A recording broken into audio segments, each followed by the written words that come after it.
अयोध्या के परिक्रमा मार्ग पर जिला प्रशासन की टीम जमीन व भवनों के अधिग्रहण को लेकर उनके स्वामियों से संपर्क कर रही है। मुआवजे की दर को लेकर अयोध्या जिलाधिकारी प्रशासन अमित सिंह ने बताया कि पंचकोसी व 14 कोसी परिक्रमा मार्ग के चौड़ीकरण में मुआवजे को लेकर रामपथ के नियमों का पालन किया जा रहा है। उन्होंने बताया कि यहाँ सर्किल रेट तय है, जमीन पर सर्किल रेट का 2 गुना दिया जा रहा है। अगर भवन में बाउंड्री वॉल है तो 4,000 रुपये स्क्वायर मीटर, टीन शेड है तो 6,000 और आरसीसी है तो 15,000 रुपये स्क्वायर मीटर। अगर नजूल की पर्चाशुदा भूमि है तो मकान का रेट दिया जाएगा।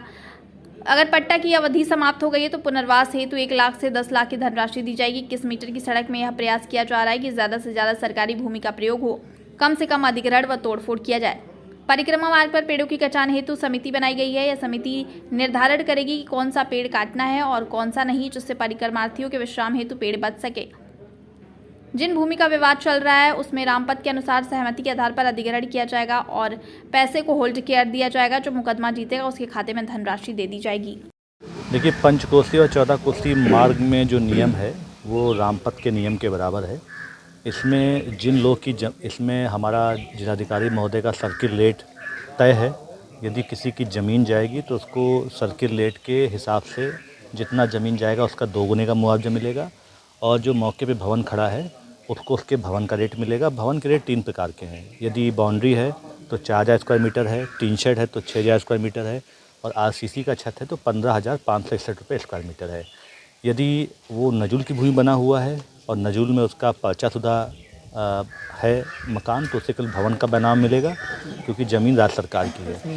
यदि नजूल में पट्टे की ज़मीन है तो पट्टे की अवधि समाप्त हो गई है, तो चूँकि उनका जीविकोपार्जन प्रभावित होगा, मकान भी प्रभावित होगा, इसलिए उनको पुनर्वास की धनराशि दी जाएगी।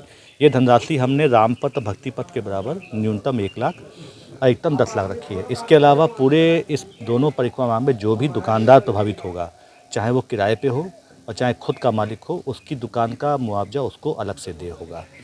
सर, दोनों टोटल रोड 21 मीटर का बन रहा है। उस पर ये तय हुआ था मीटिंग में कि जहाँ कहीं भी हमको अगर हमारी सरकारी ज़मीन मिलती है तो हम प्रयास करेंगे कि सरकारी ज़मीन ज़्यादा बनाएंगे ताकि विस्थापन कम से कम हो। तो इसलिए हम प्रयास करें जहाँ पे ज़मीन ज़्यादा सरकारी खाली पड़ी है उस ओर हम ज़्यादा जाएंगे, और जिधर मकान हैं उधर कम से कम उनका तोड़फोड़ हो, इस पर पूरा प्रयास चलेगा। आदित 2 चीज़ें हैं। पेड़ का सर्वे, चूँकि आयुक्त महोदय की कमेटी बनी है जिसमें डीएफओ साहब, आयुक्त महोदय और एक्सीएन साहब खुद जाते हैं और खुद ये सर्वे करते हैं कि किस प्रकार हम पेड़ों को इस प्रकार से बचा सकें कि किसी प्रकार से पेड़ों कटने की दिक्कत ना हो, क्योंकि इस पर परिक्रमा लोग करते हैं। यदि पेड़ नहीं रहेंगे तो परिक्रमा वालों को भी दिक्कत आएगी। तो सरकार निर्देश है कि इस पर जो भी पेड़ कटना होगा वो समिति के निरीक्षण के बिना नहीं कटेगा, अधिकतम पेड़ बचाने का प्रयास किया जाएगा।